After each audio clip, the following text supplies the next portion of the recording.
Bismillahirrahmanirrahim. Assalamualaikum warahmatullahi wabarakatuh. Apa kabar? Semoga semua dalam keadaan sehat ya. Marilah kita panjatkan puji dan syukur kepada Allah Subhanahu wa Ta'ala. Karena atas rahmat dan hidayahnya, kita selalu diberikan kesehatan dan kelancaran meskipun di tengah pandemi ini.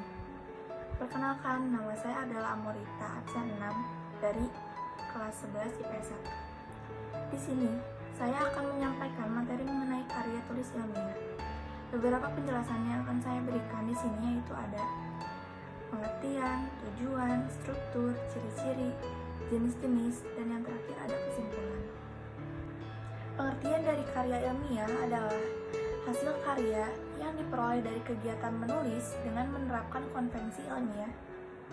Penulisan karya ilmiah menggunakan logika berpikir dan gaya bahasa yang sistematis. Tiap jenis karya ilmiah memiliki gaya penulisan yang berbeda. Tujuan dari karya tulis ilmiah adalah menginformasikan pada pembaca terkait suatu masalah beserta jawabannya. Karya tulis ilmiah juga digunakan untuk membuktikan kebenaran suatu fakta. Suatu karya tulis ilmiah biasanya memiliki 3 bagian struktur di dalamnya. Yang pertama, pendahuluan.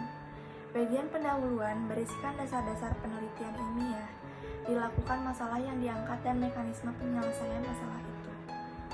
Yang kedua, isi dan pembahasan. Bagian isi dan pembahasan ini bisa terdiri dari 1 atau lebih bab. Jumlah bab pada bagian ini bergantung seberapa pelik pembedahan dan pembahasan dari bahan penelitian. Yang ketiga, kesimpulan. Bagian kesimpulan berisikan kesimpulan dari hasil analisis pada bagian isi dan pembahasan.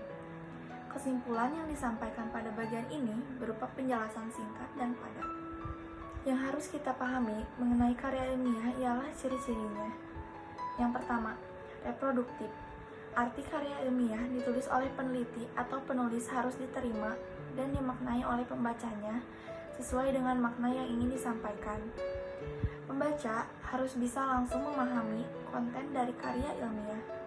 Yang kedua, tidak ambigu. Ciri ini ada kaitannya dengan reproduktif. Sebuah karya ilmiah harus memberikan pemahaman secara detail dan tidak dikemas dengan bahasa yang tidak membingungkan.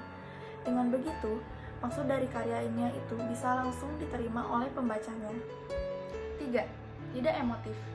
Artinya, karya tulis ilmiah ditulis tidak melibatkan aspek perasaan dari penulisnya. Sebab, karya ilmiah harus memaparkan fakta yang didapatkan dari hasil analisis penelitian, bukan dari perasaan subjektif dari penulisnya. 4. Menggunakan bahasa baku. Menggunakan bahasa baku agar mudah dipahami. Penggunaan bahasa baku meliputi setiap aspek penulisannya, mulai dari penulisan sumber, teori, hingga penulisan kesimpulan.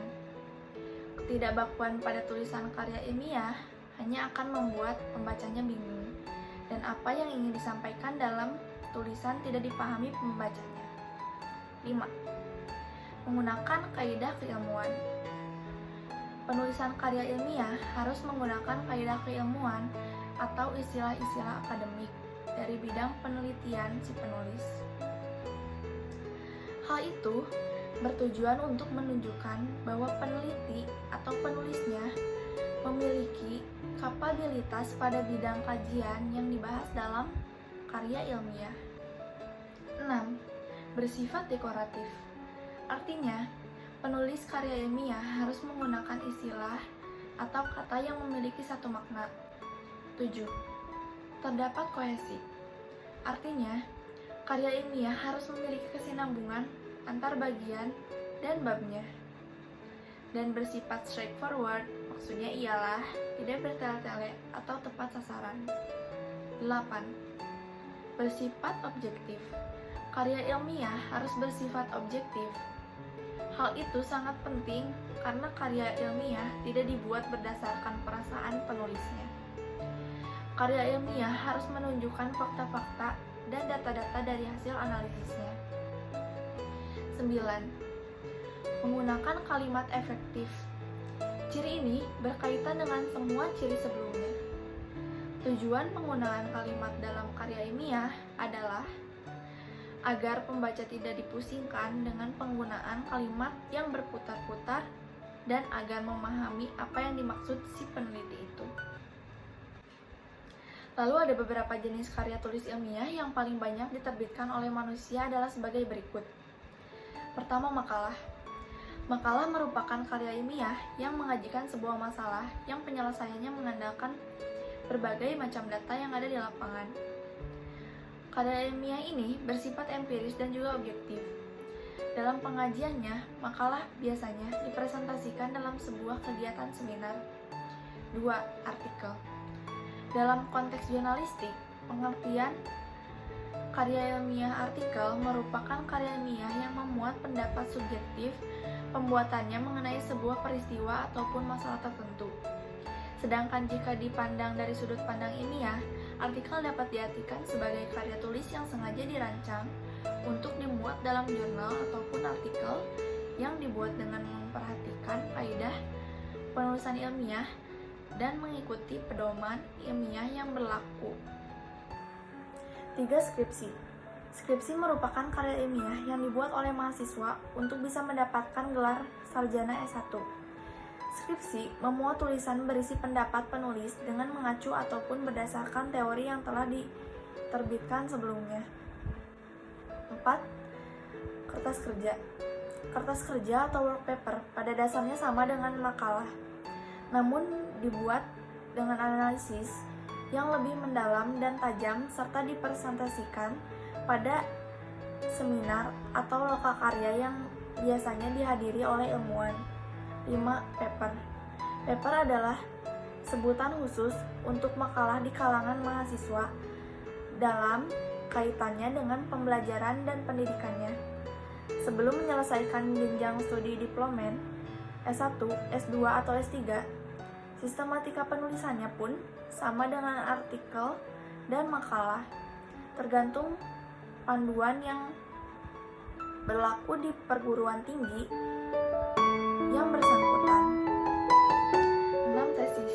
Tesis adalah karya tulis ilmiah mahasiswa untuk menyelesaikan program studi S2 atau pancasarjana yang bersifat lebih mendalam dibandingkan dengan skripsi.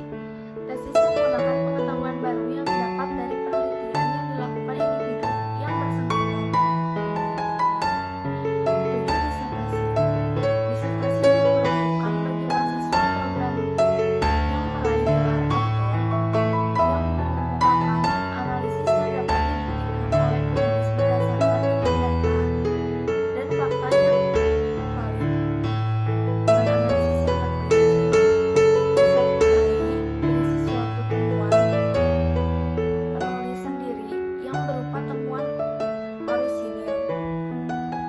Jadi kesimpulannya adalah, berdasarkan materi ini dapat ditarik kesimpulan bahwa karya ilmiah merupakan laporan tertulis dan dipublikasikan yang memaparkan hasil penelitian atau pengkajian yang telah dilakukan oleh seseorang atau sebuah tim yang memiliki kaidah atau etika keilmuan.